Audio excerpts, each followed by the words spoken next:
নবী আকরাম সাল্লাল্লাহু আলাইহি ওয়াসাল্লাম তিনি সাহাবায়ে কেরামকে লক্ষ্য করে বললেন, ও আমার সাহাবা, ওই তিন সাহাবী কোথায়? যেই তিন সাহাবীকে যুদ্ধে আমরা দেখি নাই, যুদ্ধে অংশগ্রহণ করে নাই, এমন তিন সাহাবী কোথায়? তখন সাহাবায়ে কেরাম খুঁজে বের করলেন, তিন সাহাবী যুদ্ধে অংশগ্রহণ করেছিল না। এক নম্বর ব্যক্তির নাম এসেছে কিতাবের মধ্যে। আমার ভাইয়েরা, এক নম্বর ব্যক্তির নাম এসেছে হযরতে কাব ইবনে মালিক রাদিয়াল্লাহু তাআলা আনহু। দ্বিতীয় সাহাবীর নাম হিলাল ইবনে উমাইয়া রাদিয়াল্লাহু তাআলা আনহু। তৃতীয় সাহাবীর নাম মুরারা ইবনে রাবি রাদিয়াল্লাহু তাআলা আনহু। নবী আকরাম সাল্লাল্লাহু আলাইহি ওয়াসাল্লামের সামনে এই তিন সাহাবীকে উপস্থিত করা হলো। রাসূল আকরাম সাল্লাল্লাহু আলাইহি ওয়াসাল্লাম তাদেরকে মেনশন করে বললেন, হে তিন সাহাবী, তোমরা কেন যুদ্ধে অংশগ্রহণ করলে না?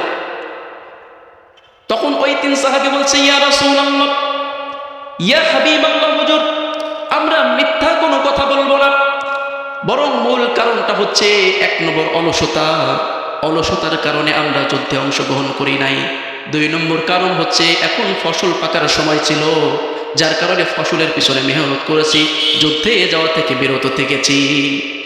এবার নবী আকরাম সাল্লাল্লাহু আলাইহি ওয়াসাল্লাম সমস্ত সাহাবায়ে কেরামকে ঘোষণা করে দিলেন, হে আমার সাহাবায়ে কেরাম, এই যে তিন সাহাবী যুদ্ধে অংশগ্রহণ করে নাই, আমাদের সাথে তারা বিশ্বাসঘাতকতা করেছে, ইসলামের সাথে বিশ্বাসঘাতকতা করেছে। তাদের শাস্তি হচ্ছে সমাজ থেকে সামাজিকভাবে তাদেরকে বয়কট করা হবে।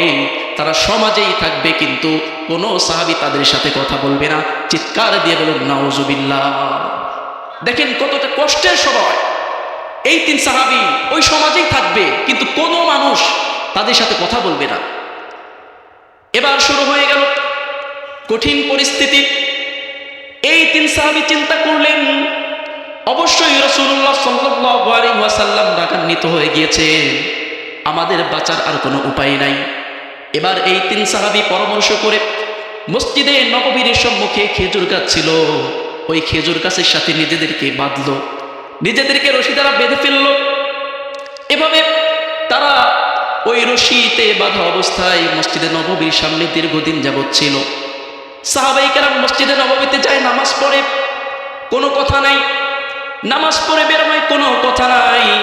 এলাকার কোনো মানুষও তাদের সাথে কথা বলে না।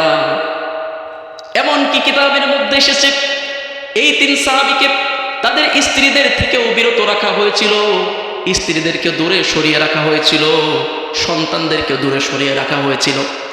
এমন একটা কঠিন মুহূর্ত ওই সাহাবীদের উপর দিয়ে যাচ্ছিল।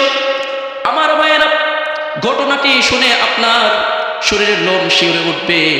দেখেন কি একটা পরিস্থিতি যাচ্ছে। এবার তারা বারবার কান্নাকাটি করে আল্লাহ তাআলার কাছে দোয়া করে বলছে, রব্বুল আলামিন, জীবনে কত পাপ করেছি, কিন্তু এই পাপ সব থেকে মারাত্মক। আল্লাহর হাবিব সাল্লাল্লাহু আলাইহি ওয়াসাল্লাম স্বয়ং আমাদের সাথে কথা বলতে সামাজিকভাবে আমাদেরকে বয়কট করেছে। আল্লাহ তাআলা, তুমি আমাদের প্রতি রহম করো। কিতাব